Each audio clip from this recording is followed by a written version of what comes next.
Praise the Lord. ஆண்டவர் இரட்சகருமாகிய இயேசு கிறிஸ்துவின் நாமத்தில் உங்களுக்கு என் அன்பின் வாழ்த்துதல்கள். இந்த நாளிலும் இந்த வீடியோ வாயிலாக உங்களை சந்திப்பதில் மிகுந்த மகிழ்ச்சி அடைகிறேன். ஒரு நிமிடம் தலைகளை தாழ்த்தி ஜெபம் பண்ணி இந்த நாளின் வேத தியானத்துக்கு நேராக நம்ம கடந்து செல்லலாம். அன்புள்ள இயேசுப்பா, இந்த நாளிலும் ஆண்டவரே, இந்த வருடத்தின் முதலாவது பைபிள் ஸ்டடியில் நாங்கள் இணைந்திருக்கிறோம். ஆண்டவரே, நீங்கள் ஆண்டவரை கற்றுத்தாங்கப்பா. வேதத்தின் மகத்துவங்களை கற்றுக்கொள்ளக்கூடிய ஞானத்தை எங்களுக்கு பரத்திலிருந்து தந்து எங்களை ஆசீர்வதிக்கும்படியாக ஜெபிக்கிறோம். இதில் இணைந்து கற்றுக்கொள்கிற ஒவ்வொருவரையும் என் தேவாதி தேவன் நீங்கள் ஆசீர்வதிங்க. நீங்கள் ஞானத்தை கொடுங்க. வேதத்தை கற்றுக்கொள்ளக்கூடிய கிருபைகளையும் வரங்களையும் என் தேவனீர் ஒவ்வொருவருக்கும் தந்து ஆசீர்வதிக்கும்படியாக ஜெபிக்கிறோம். நீரை பொறுப்படுத்திக் கொள்ளுங்க, நீரை மகிமைப்படுங்க. மீட்பர் இயேசு கிறிஸ்து நாமத்தில் ஜெபங்களும் நல்ல பிதாவே, ஆமென். இந்த நாள்ல நம்ம இந்த வருடத்தின் முதலாவது பைபிள் ஸ்டடியில கடந்து வந்திருக்கிறோம். ஆண்டவர் உங்களை ஒவ்வொருவரையும் ஆசீர்வதிப்பாராக. இதை பார்க்கிற ஒவ்வொருவருக்கும் இது பிரயோஜனமாய் அமைய ஆண்டவர் கிருபை செய்வாராக. இந்த வருடத்திலும் நம்முடைய நோக்கம் என்னன்னா, புதிய ஏற்பாடை கற்றுக்கொள்ள வேண்டும். வேதாகம் ஒரு கண்ணோட்டம் என்கிற தலைப்பில் நம்ம கற்றுக்கொண்டு வருகிறோம். மல்கியா வரைக்கும் போன வருடத்திலே நம்ம கற்றுக்கொண்டு முடித்தோம். உங்களுக்கு பிரயோஜனமாக இருக்கும் என்று நான் நம்புகிறேன். ஆண்டவர் எனக்கு மிகுந்த பிரயோஜனமாக இதை மாற்றி தந்திருக்கிறார். அதற்காக ஆண்டவரை ஸ்தோத்தரிக்கிறேன். இந்த நாளிலும் நம்ம புதிய ஏற்பாடு ஒரு கண்ணோட்டம் அப்படிங்கிற தலைப்பில் தான் இன்னைக்கு கற்றுக்கொள்ள இருக்கிறோம். புதிய ஏற்பாடை கற்றுக்கொள்ளும் போது முன்னாடி மத்தேயு சுவிசேஷ புத்தகங்களுக்கு நேராக கடந்து செல்வதற்கு முன்பாக நாம் தெரிந்து கொள்ள வேண்டிய ஒரு மிகப்பெரிய ஒரு காலம் உண்டு. அதை தான் இன்றைக்கு நாம் கற்றுக்கொள்ளவிருக்கிறோம். அதாவது இருண்ட காலம் அப்படின்னா மல்கியாவுக்கும் மத்தேயுவுக்கும் இடைப்பட்ட காலம், பழைய ஏற்பாட்டுக்கும் புதிய ஏற்பாட்டுக்கும் இடைப்பட்ட காலம் ஒரு 400 வருடங்கள் காணப்படுகிறது. இதை குறித்ததான பைபிள் ஸ்டடி ஏற்கனவே யூத் பைபிள் ஸ்டடி நடத்தும் போது 3 வருடங்களுக்கு முன்பதாக 2022ஆம் ஆண்டு இதை குறித்து வாலிபர்களுக்கு கற்றுக் கொடுக்கப்பட்டது. இது நம்முடைய இது யூடியூப் சேனல்ல இருக்குது. இருந்தாலும் ஒரு முறை கூட இதை நம்ம தொடர்ச்சியாக வேதாகமும் ஒரு கண்ணோட்டம் என்கிற காரியத்துல கற்றுக்கொண்டு வருகிறதுனால இதை தொடர்ச்சியாக கற்றுக்கொள்ளலாம் என்கிறதுனால இன்றைக்கு நம்ம அந்த இருண்ட காலத்தை குறித்து தான் கற்றுக்கொள்ள வருகிறோம். பழைய ஏற்பாட்டுக்கும் அதாவது மல்கியாவுக்கும் மத்தேயுவுக்கும் இடையே ஒரு 400 ஆண்டுகள் காணப்படுகிறது. அதை குறித்து வேதாகமத்தில் எதுவும் சொல்லப்படவில்லை. இந்த 400 ஆண்டுகளும் ஆண்டவர் இஸ்ரவேல் ஜனங்களுக்கு எந்த விதத்திலும் வெளிப்படவில்லை. எந்த தீர்க்கதரிசிகளும் அந்த நாட்களிலே கடந்து வரவில்லை. ஆண்டவர் ஊரீமினாலோ தும்மீமினாலோ இஸ்ரவேல் ஜனங்களோடு பேசவில்லை. ஆண்டவர் மௌனமாயிருந்த காலகட்டம் அப்படின்னு சொல்லி வேத வல்லுநர்கள் சொல்லுகிற காலம் 400 வருடங்களும். ஊரீம் தும்மீம் அப்படின்னு சொல்லும்போது அதாவது பிரதான ஆசாரியன் ஏபோத் என்கிறதான ஒரு காரியத்தை வைத்திருப்பார். இப்போ ராஜா யுத்தத்திற்கு போக வேண்டுமா போக வேண்டாமா என்று பார்க்கணும் என்றால் ஆண்டவர் அனுமதி கொடுத்தால் அதாவது 2 கற்கள் இருக்கும் அந்த ஏபோத்திலே. அதுல ஒரு கல் அது லைட் ஆனானால் அது ஆண்டவர் சொல்லிவிட்டார் நாம் போலாம். இன்னொன்றுனா இல்லை, ஆம் இல்லை என்பதை தெரிந்து கொள்வதற்காக ஆண்டவருடைய சமூகத்திலிருந்து ஆம் இல்லை என்பதை தெரிந்து கொள்வதற்காக அந்த ஊரீம் தும்மீம் என்கிறதான ஒரு காரியத்தை ஆண்டவர் அன்றைக்கு ஏற்படுத்தி கொடுத்திருந்தார் பிரதான ஆசாரியனுடைய வஸ்திரத்திலே. அப்படி கூட ஆண்டவர் இந்த 400 ஆண்டுகளும் இஸ்ரவேல் ஜனங்களோடு பேசவே இல்லை. ஆண்டவர் மௌனமாயிருந்த காலகட்டம் 400 ஆண்டுகள் மௌனமாயிருந்தார். ஏன்? அந்த நாட்கள்ல என்ன நடந்தது? ஆனால் ஆண்டவர் மௌனமாயிருந்த ஆண்டவர் மௌனமாய் மட்டும்தான் இருந்தாரா என்றால் இல்லை. ஆண்டவர் மௌனமாயிருந்தார். ஆனால் ஆண்டவராகிய இயேசு கிறிஸ்துவின் வருகைக்காக, முதலாவது வருகைக்காக அந்த உலகத்தை ஆயத்தப்படுத்தி கொண்டிருந்தார் என்பதை தான் நாம் கற்றுக்கொள்ள போகிறோம். அதை குறித்ததான காரியங்களை இந்த நாளிலே நம்ம இன்றைக்கு கற்றுக்கொள்ளலாம். ஏற்கனவே நமக்கு தெரிந்தபடி அதாவது எஸ்ரா மற்றும் நெகேமியா தான் பழைய ஏற்பாட்டினுடைய கடைசி சரித்திர புத்தகங்கள். பழைய ஏற்பாட்டில் கடைசியா என்ன நடந்துச்சு அப்படிங்கிறது எஸ்ராவும் நெகேமியாவும் தான் சொல்லுகிறத நம்ம பார்க்க முடியும். என்ன நடந்தது? நம்ம எல்லாருக்கும் தெரிந்தபடி எல்லாரும் பாபிலோனிய அடிமைத்தனத்துக்கு நேராக கடந்து போனார்கள். அதற்கு பின்பு மேதிய பெர்சிய ராஜ்யம் உலக வல்லரசாக பாபிலோனை தோற்கடித்தது. கோரேஸ் மன்னன் கடந்து வந்த போது கோரேஸ் மன்னன் என்ன செய்கிறார்? அந்த நாட்டு நாட்களில் ஆண்டுடைய தீர்க்க தரிசன நிறைவேறுதலின்படி 70 ஆண்டு கால என்ன நடந்தது?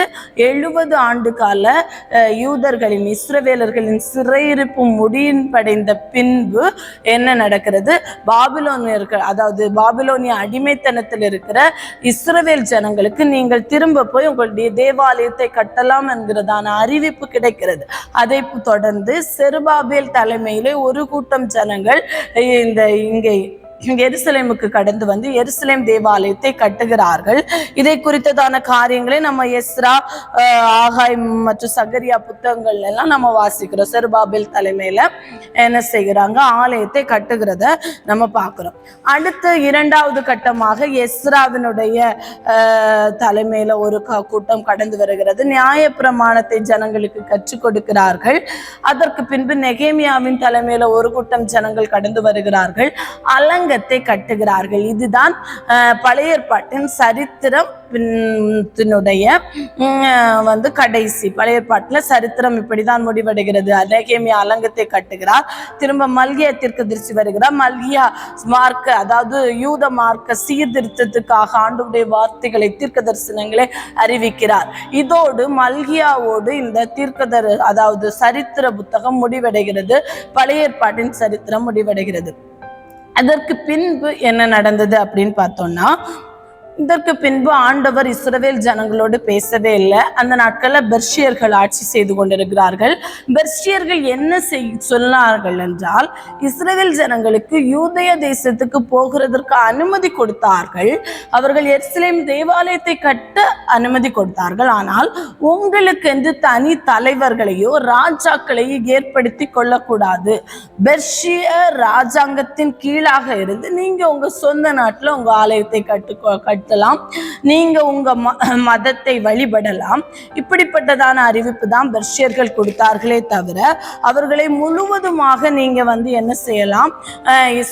முழுவதுமாக நீங்க தனி ராஜ்யமாக, தனி நாடாக அமைத்து கொள்ளலாம் என்கிறதான வாய்ப்பு அவர்களுக்கு கொடுக்கப்படவில்லை. அப்ப என்ன நடந்தது அப்படின்னா,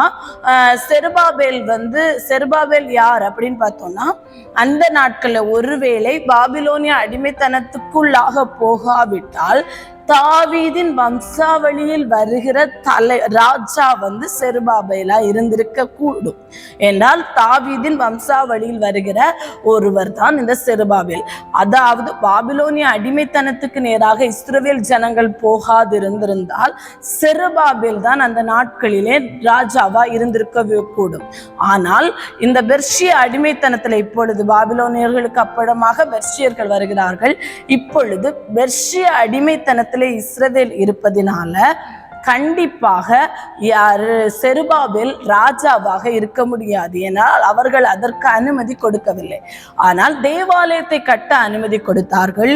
யூத மார்க்கத்தை பின்பற்ற, அவர்களுடைய மதத்தை பின்பற்ற அனுமதி கொடுக்கப்பட்டது. அதனால பிரதான ஆசாரியர்கள் சபை ஆலயத்தில் தலைவர்களாக இருந்து யூத ராஜ்யம் பெர்ஷிய அரசாங்கத்தின் கீழாக நடைபெற்றது அந்த நாட்கள்ல.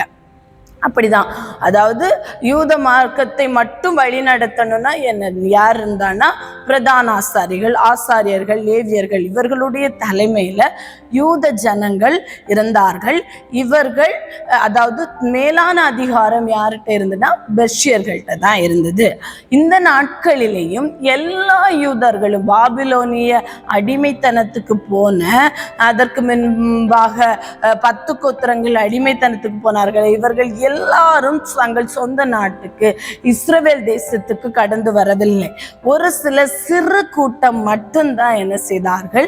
கடந்து வந்தார்கள். இவர்கள் இப்ப பிரதான ஆசாரியனுடைய தலைமையின் கீழ் இயங்கி அவர்களுக்கு மேலாக பெர்ஷியர்கள் காணப்படுகிறார்கள். இதுதான் பெர்ஷிய ராஜ்யத்தின் காலகட்டம். இதற்கு பின்பாக கிரேக்க சாம்ராஜ்யம் கடந்து வருகிறது. கிரேக்க சாம்ராஜ்யம் என்று சொல்லும் போது நம்ம எல்லாருக்கும் தெரிந்தவர் மகா அலெக்சாண்டர். ஆனா இந்த கிரேக்கர்கள் எப்போ உருவாங்குறாங்கன்னா, நம்முடைய நியாயாதிபதிகள் காலகட்டத்திலேயே இஸ்ரவேலிலே ராஜாக்கள் தோன்றும் முன்னாடியே, சவுல் ராஜாவாக ஏற்படுத்த முன்னாடி, நியாயாதிபதிகள் ஆட்சி செய்து கொண்ட காலத்திலேயே கிரேக்கர்கள் உலகத்திலே உருவானார்கள். ஆனால் அவர்கள் வல்லரசாக மாறவில்லை. ஆனால் மகா அலெக்சாண்டர் என்று சொல்லப்படுகிற கிரேக்க அலெக்சாண்டர் வந்து அந்த கிரேக்க ராஜ்யத்துக்கு அரசராக தலைவராக வந்தபோது அவர் என்ன செய்கிறார்? எல்லா உலகத்தின் பல இடங்களை என்ன செய்கிறார்? மேற்கொள்கிறார். பல இடங்களை. அப்படி வரும்போது பாலஸ்தீனத்தையும், அதாவது இஸ்ரவேல், எருசலேம், யூதேயா உள்ளடக்கிய நாடுகளான அந்த பாலஸ்தீனத்தையும் இவர் என்ன செய்கிறார்? இந்த கிரேக்க அலெக்சாண்டர் என்ன சொல்லப்படுகிற அலெக்சாண்டர் அதையும் தன்வசமாக கைப்பற்றிக் கொள்கிறார். இவருக்கு இந்த கிரேக்க அலெக்சாண்டர் தன் பக்கமாக இந்த ராஜ்யத்தை, இந்த பாலஸ்தீனத்தை கைப்பற்றி கொண்டு, ஆனால் இவர் என்ன செய்தார்? யூதர்களுக்கு கொஞ்சம் ஃபேவரா இருந்தார். அதாவது எருசலேம் தேவாலயத்தை இடிக்காதபடி யூதர்களோடு நட்பாக பழகினார். ஆனால் கிரேக்க மொழியை கற்றுக்கொள்ள வேண்டும். அதாவது இப்பொழுது எப்படி உலக பொது மொழியாக ஆங்கிலம் காணப்படுகிறதோ அதே போல அன்றைக்கு உலக பொதுமொழியாக அவர் அரசாண்ட எல்லா இடங்களிலும் கிரேக்க மொழி உலக பொதுமொழியாக்கப்பட்டது. அப்படி எல்லாருக்கும் கிரேக்க மொழியை கற்றுக்கொள்ள வேண்டும் என்கிற ஒரு கட்டாயத்திற்கு உட்படுத்தப்பட்டார்கள். ஆனால் யூத மார்க்கத்தை, யூத மதத்தை பின்பற்றுவதை அவர் எதிர்க்கவில்லை. அவர் தேவாலயம் இருந்தது. யூதர்களோடு கொஞ்சம் நட்பாக இந்த கிரேக்க அலெக்சாண்டர் இருந்தார். இவருக்கு பின்பு இவர் வந்து கிரேக்க அலெக்சாண்டர் தன்னுடைய 32வது வயதில் இந்தியாவையும் கைப்பற்ற வேண்டும், எல்லா முழு உலகத்தையும் தன் கைக்கு கீழாக கொண்டு வர வேண்டும் என்று இருக்கும்போது இந்தியாவை கைப்பற்ற முடியாமல் இந்தியாவிலே இவர் மரணம் அடைந்தது சரித்திரம். இந்த சரித்திரம் நம்ம எல்லாருக்கும் தெரிந்த கதை. இப்படி இருக்கும்போது என்ன நடக்கிறது? மகா அலெக்சாண்டர் மரித்து விட்டார். பெர்ஷியர்களின் காலம் முடிந்து கிரேக்கர்களின் காலம் வருகிறது. இந்த கிரேக்கர்களின் காலத்திலே மகா அலெக்சாண்டர் மரித்த பிற்பாடு என்ன நடக்கிறது? மகா அலெக்சாண்டருக்கு கீழாக 4 தளபதிகள் முக்கியமாக இருந்தார்கள்.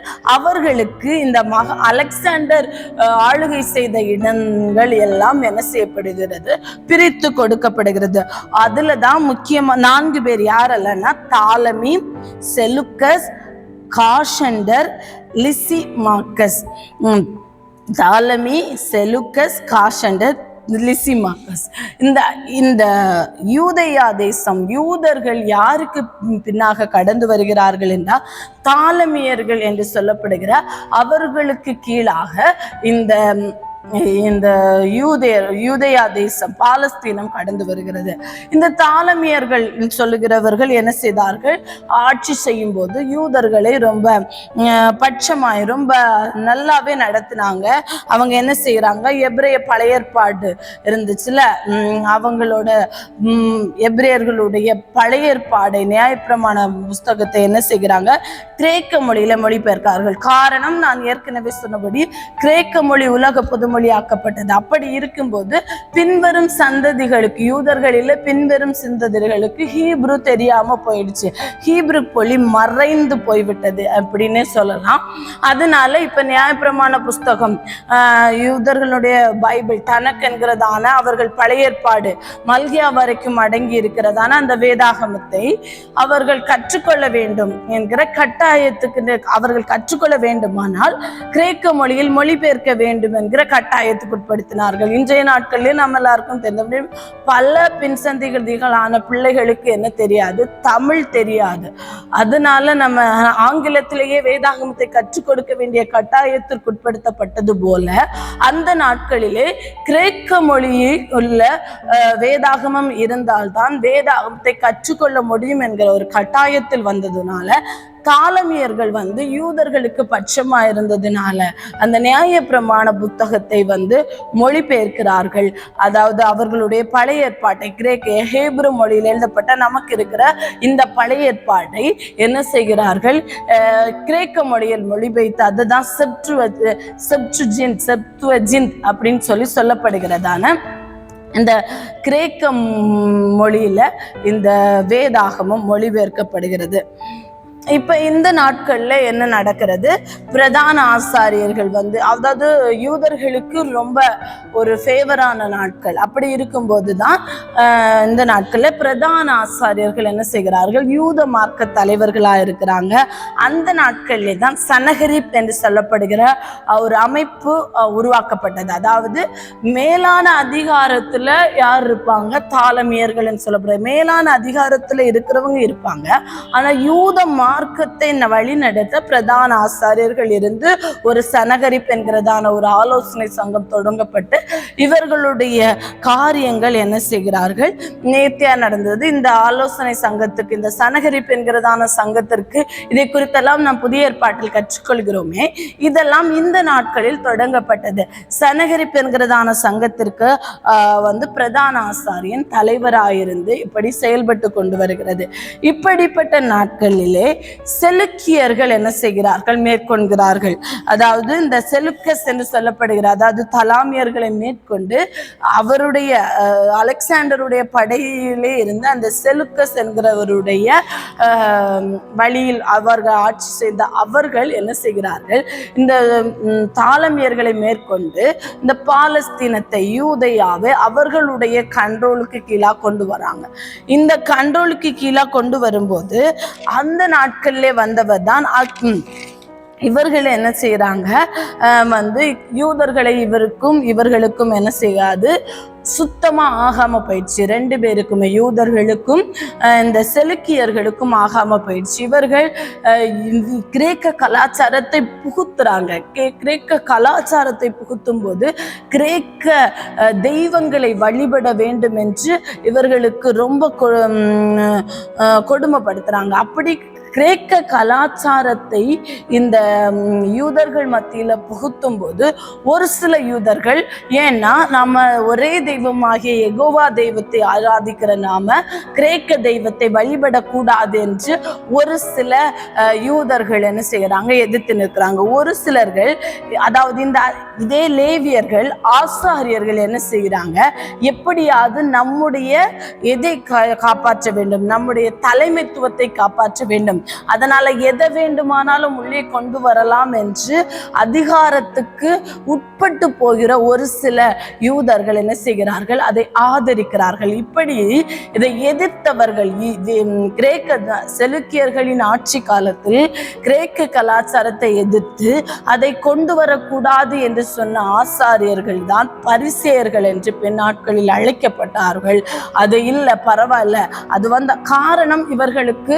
ஏனென்றால் நான் ஏற்கனவே சொன்னபடி யூத மார்க்கத்திலே தலைமைத்துவத்திலே ஆசாரியர்கள் காணப்படுகிறார்கள். இப்படி ஆசாரியர்கள் காணப்படும் போது நம்முடைய தலைமைத்துவம் போய்விடக் கூடாது.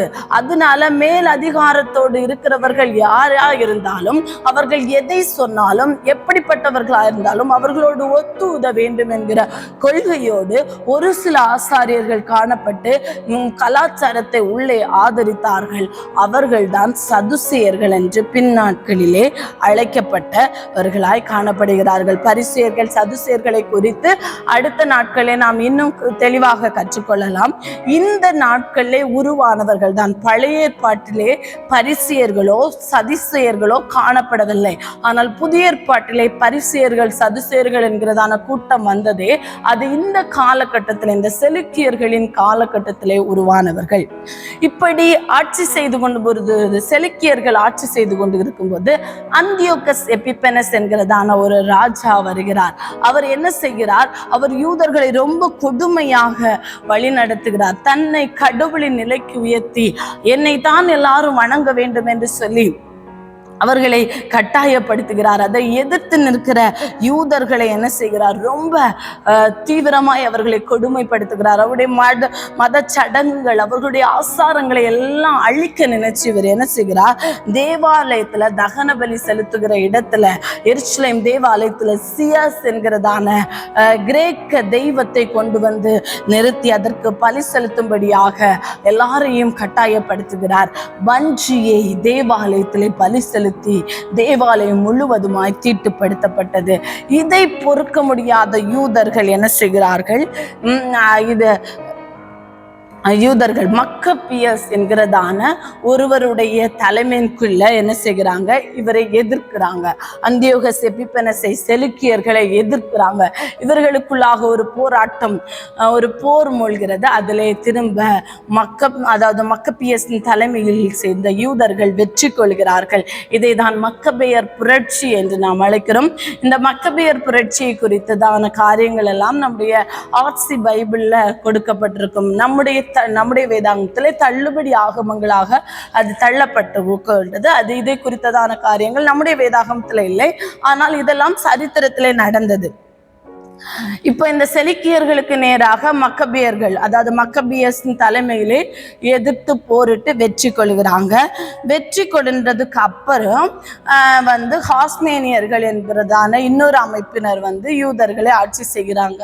இந்த நாட்களிலே அவர்களுக்கு கொஞ்சம் விடுதலையாக, மக்கபியர்களின் நாட்களிலே கொஞ்சம் விடுதலையாக என்ன செய்தது, யூத மார்க்கம் வேறு எந்த அதிகாரத்துக்கும் கீழ்ப்படாமல் ஆட்சி செய்து வந்தார்கள். அதற்கு பின்பாக ஹாஸ்மேனியர்கள் வராங்க. காஸ்மேனியர்கள்னால என்னது உள்நாட்டு கலவரங்கள் பல நடந்ததுனால நல்ல நேர்த்தியா யூத மார்க்கத்தை கொண்டு போக முடியாத காலகட்டத்திலே தான் ரோம பேரரசு உலக வல்லரசாக கடந்து வருகிறது. இந்த ரோம பேரரசு என்ன செய்கிறது, ரோம பேரரசு அதிகாரத்துல இருந்து என்ன செய்கிறாங்க, இவர்களை கப்பங்கட்ட வைக்கிறார்கள். யூதர்கள், அதாவது அவர்கள் பிரதான ஆசாரியன் தலைமையிலே, சனகரிப் தலைமையில என்ன செய்கிறாங்க, ஆட்சி செய்கிறாங்க. ஆட்சி செய்து கொண்டு இருக்கும் போது என்ன செய்யறாங்க, ஆனாலும் சனகரிப் சங்கத்துல பிரதான ஆசாரியன் தலைமையில ஆட்சி இருந்தாலும் ரோம பேரரசுக்கு கப்பம் கட்டி இவங்க என்ன செய்கிறாங்க, இது போயிட்டே இருக்கு. இந்த ரோம பேரரசுல இந்த ரோமர்களை ஆட்சி செய்கிற ராஜா அரசனுடைய பெயர் தான் ராயன் என்று அழைக்கப்பட்டது. இவர் என்ன செய்தாங்க, இந்த ராயன் என்ன செய்கிறார், ரொம்ப உலகத்தின் பல நாடுகளை மேற்கொண்டு ஒரு உலக வல்லரசாக இந்த ராயன் காணப்படுகிறார். இந்த ராயன் என்ன செய்கிறார்னா, சமாதான பிராந்தியங்கள் 2 பிராந்தியங்களாக பிரிக்கிறார். சமாதான பிராந்தியங்கள், நெருக்கடி பிராந்தியங்கள். அதாவது சமாதானமா போற ஏரியாக்களை என்ன செய்கிறார்னா அவர்களுக்கு அதிபதிகளை ஏற்படுத்தி அவர்கள் கையில கொடுத்துச்சு.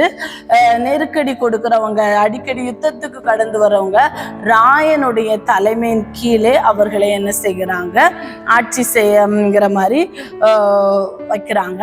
இந்த காலகட்டங்களிலே இவர்களுக்கு, யூதர்களுக்கு என்ன செய்யப்பட்டது, ஒரு தனி அரசர் கொடுக்கப்பட்ட, ஒரு அரசர் அல்ல, ஒரு தனி அதிபதி கொடுக்கப்பட்டு அவர்களுடைய அந்த தனி அதிபதியின் கீழாக இவங்க என்ன செய்யறாங்க, இந்த ரோம அரசாங்கத்தின் கீழே யூதர்கள் வாழ்ந்து கொண்டு வர்றாங்க.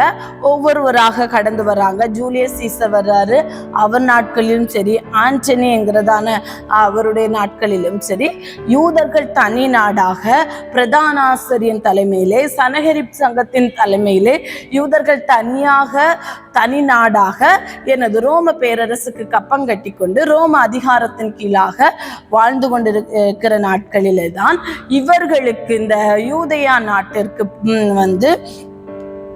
அதிபதியாக மகா ஏரோது நியமிக்கப்படுகிறார்.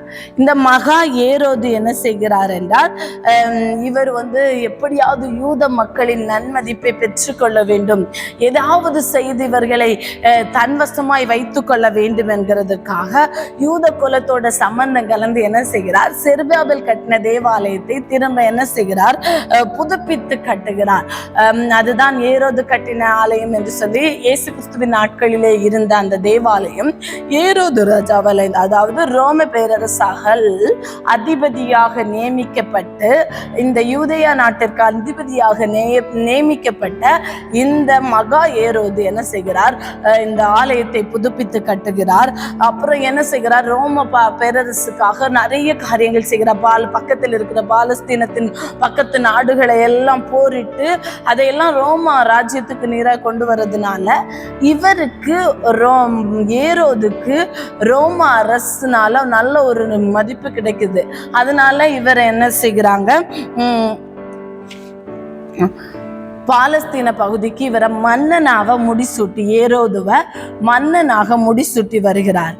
இந்த ஏரோது தான் நம்ம ஆண்டவராகிய இயேசு கிறிஸ்து குழந்தையாக பிறந்து இந்த உலகத்திலே கடந்து வரும்போது அந்த பகுதியை ஆட்சி செய்து கொண்டிருந்த ஏரோது மன்னன் என்று அழைக்கப்படுகிற ஏரோது, இவர்தான் என்ன செய்கிறார், ஆண்டவராகிய இயேசுவை எப்படி அவர் சாஸ்திரிகள் மூலம் கேள்விப்பட்ட போது எப்படியாவது கொலை செய்ய வேண்டும் என்று சொல்லி பல குழந்தைகளை கொன்று குவித்த ஏரோது இதுதான். இப்படிதான் இந்த நாட்களிலே கடந்து வந்தது. இந்த 400 வருடங்கள் இப்படிதான் ஆண்டவராகிய இயேசு கிறிஸ்துவின் வருகை இந்த ஏரோதுவின் நாட்களில் தான் நடைபெற்றது. ஏரோதின் மரணத்திற்கு பின்பு என்ன செய்யப்படுகிறது, 4 பகுதிகளாக இந்த பாலஸ்தீனம், அதாவது இந்த மகா ஏரோது என்று அழைக்கப்படுகிற ஏரோது மன்னனுடைய ஆட்சியின் கீழ் இருந்த இடங்கள் பிரிக்கப்படுகிறது. யூதேயா, சமாரியா, பெராயா. யூதேயா சமாரியா ஒரு பங்காகவும், பெராயா, கலிலேயா, செசரியா என்கிறது 4 பகுதிகளாக பிரிக்கப்படுகிறது. இதுல முக்கியமாய் ஆட்சி செய்தவர்கள் யாருக்கெல்லாம், அர்கலேயஸ், பிலிப்பு, அந்திப்பா, அக்கிப்பா போன்றவர்கள். இவங்க ஆட்சி செய்த பகுதிகளை தான் கார்பங்குகள் அப்படின்னு சொல்லி அழைக்கிறாங்க.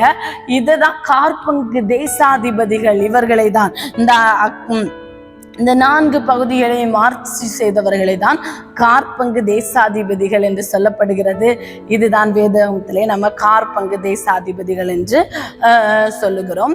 இந்த ரோம ஆட்சி காலத்துல ரோமர்களுடைய அதாவது ஒருத்தர் தப்பு செஞ்சா அவங்கள நம்ம இந்தியாவில் எப்படி தூக்கிலிட வேண்டும் என்கிற சட்டம் இருக்கிறதோ அதே போல ரோமர்களுடைய தண்டனை முறைதான் சிலுவை முறை. யார் தப்பு செய்தாலும் அவர்களை சிலுவையில் அறையப்பட வேண்டும் என்பதுதான் ரோமர்களுடைய முறை. இப்பொழுது நாம் கேட்கலாம், இதெல்லாம் நாம் ஏன் கற்றுக்கொள்ள வேண்டும்? இதெல்லாம் ரொம்ப தெரிஞ்சு கொள்ளாவிட்டாலும் 400 வருடங்கள் ஆண்டவர் மௌனமாயிருந்தார். ஆனால் என்ன செய்யவில்லை, அவர் எதுவும் செய்யாமல் இருக்கவில்லை. ஆண்டவராகிய இயேசு கிறிஸ்து முதலாவதாக இந்த உலகத்திலே கடந்து வருவதற்கு ஆயத்தங்களை செய்து கொண்டிருந்தார்னு நம்ம கற்றுக்கொள்ள முடியும். ஏன்னா ஆண்டவராகிய இயேசு கிறிஸ்து இந்த உலகத்துல கடந்து வரும்போது எல்லாருக்கும் ஆண்டவரை பற்றின காரியங்கள் கடந்து செல்ல, ஆண்டவர் புறஜாதிகளுக்கும் தேவனாக கடந்து வந்தார். அப்ப எல்லாருக்கும் ஆண்டவரை குறித்ததான காரியங்கள் கடந்து செல்ல வேண்டும் என்றால் மொழி தடையாயிருக்க கூடாது என்பதற்காக ஆண்டவர் மகா அலெக்சாண்டர் என்கிற ஒருவரை எழுப்பி எல்லா இடங்களுக்கும் கிரேக்க மொழியை என்ன செய்கிறார் என்றால் ஒரு உலக பொது மொழியாக மாற்றி, அந்த நாட்களில் ஆண்டவராகிய இயேசு நாட்களிலே கிரேக்க மொழி உலக பொதுமொழியா இருந்தது. யார் எப்படி ஓரளவாவது ஆங்கிலம் நாம் எல்லாராலும் புரிந்து கொள்ள முடிகிறதோ அதே போல அந்த நாட்களிலே கிரேக்க மொழி உலக பொதுமொழியா இருந்தது. அதனால தான் புதிய ஏற்பாடு கிரேக்க மொழியிலே எழுதப்பட்டது என்பதை நாம் பார்க்கிறோம். அது மட்டுமல்ல, இன்னும் ரோமர்கள் என்ன செய்தார்கள் என்றால் எல்லா இடங்களுக்கும் சாலை வசதிகளை அமைத்து கொடுத்தார்கள். அதைதான் ஆங்கிலத்தில் ஒரு பழமொழியாக all roads leads to Rome அப்படின்னு சொல்லிட்டு நம்ம வாசிக்கிறோமே. அதே அது ஏன்னா ரோமர்கள் எல்லாருக்கும் அதாவது சாலை வசதிகளை அமைத்து கொடுத்தார்கள். ஆண்டவராய் இயேசு கிறிஸ்துவின் சுவிசேஷம் தடையில்லாமல் எங்கும் கடந்து செல்ல ரோடு அமைக்கப்பட்டது. இன்னும் மிக முக்கியமான ஒரு நோக்கம், ஆண்டவராய் இயேசு கிறிஸ்து மரத்திலே தூக்கப்பட்டு தான் மரிக்க வேண்டும் என்பது தீர்மானம். அந்த தீர்மானத்தை நிறைவேற்ற ரோம அரசாங்கத்தை ஆண்டவர் என்ன செய்தார், உலகத்தின் வல்லரசாய் மாற்றினார். இப்படி ஆண்டவர் எல்லா காரியங்களையும் மௌனமாயிருந்து கடைசியாக யோவான் ஸ்நானகன் பிறப்பான் என்பதை குறித்ததான செய்தியோடு தேவதூதன் கடந்து வருகிறாரே, அதற்கு முன்பாக வரைக்கும் மல்கியா கூட சொல்லப்பட்ட வார்த்தையிலிருந்து யோவான் ஸ்நானகனுடைய பிறப்பை அறிவிக்கிற வரைக்கும் ஆண்டவர் மௌனமாயிருந்தார். ஆனால் அவருடைய வருகைக்கென்று இந்த உலகத்தை ஆயத்தமாக்கி கொண்டிருந்தார் என்பதை தான் நாம் கற்றுக்கொள்ள வேண்டும். இது கொஞ்சம் வரலாறு கலந்த சம்பவமாயிருந்தாலும் ஒரு சிலராய் புரிந்து கொள்ள முடியாத ஒரு காரியமா இருந்தாலும் தயவாய் கொஞ்சம் கவனமாய் இதை கற்றுக்கொள்ளுங்கள். முடிந்த வரைக்கும் எல்லா பெயர்களும் கற்றுக்கொள்ள வேண்டும் என்று அல்ல, இப்படி ஒரு சரித்திரம் இந்த 400 வருடங்களும் நடந்திருக்கிறது என்பதை நாம் கொள்வது நமக்கு நலமாயிருக்கும். இதன் பிற்பாடு பரிசேயர்கள் என்றால் யார், சதுசேயர்கள்னா யாரு, என்ன நடந்தது, காற்பங்கு தேசாதிபதிகள் அப்படின்னா என்ன அப்படி என்று நமக்கு தெரியாம வேதத்தை நாம் இவ்வளவு நாள் வாசித்து கொண்டிருந்தோம். இந்த நாட்களில் இது நமக்கு புரிந்திருக்கும் என்று நம்புகிறேன். இன்னும் தொடர்ந்துள்ள நாட்களிலே பரிசேயர்கள் எப்படிப்பட்டவர்கள், சதுசேயர்கள் எப்படிப்பட்டவர்கள், யோவான் ஸ்நானன் யார், எப்படிப்பட்ட காரியங்களை நாம் கற்றுக்கொள்ளலாம். கற்றுக்கொண்டு விட்டு மத்தேயு, மார்க்கு, லூக்கா அப்படி என்று ஒவ்வொரு ஆகமங்களாக நம்ம கற்றுக்கொள்வது நமக்கு எளிதாயிருக்கும். கர்த்தர் நம்மை ஆசீர்வதிப்பாராக. ஒரு நிமிடம் தலைகளை தாழ்த்தி ஜெபிக்கலாம். அன்புள்ள இயேசப்பா, இந்த நாளிலும் நாங்கள் கற்றுக்கொண்ட பாடங்கள் எங்களுக்கு பிரயோஜனமா இருக்கட்டும். ஆண்டவரே, நீர் மௌனமா இருந்தாலும் ஆண்டவரே வழிகளை ஆயத்தப்படுத்தி கொண்டிருக்கிற தேவன் என்பதை நாங்கள் கற்றுக்கொண்டப்பா. எங்களுடைய வாழ்க்கையிலும் ஒரு சில நேரங்களில் நீர் மௌனமா இருக்கிறீர், என்ன நடக்கும் என்று தெரியாத சூழ்நிலையிலும் ஆனாலும் நீர் கிரியை செய்கிற தேவன் என்பதை நாங்கள் கற்றுக்கொள்ள உதவி செய்தீரே, அதற்காய் நன்றி. தொடர்ந்துள்ள நாட்களிலும் நீங்க கூட இருங்க, நீங்க மகிமைப்படுங்க. மீட்பர் இயேசு கிறிஸ்துவின் நாமத்தில் ஜெபங்களும் நல்ல பிதாவே, ஆமென். தேங்க்யூ.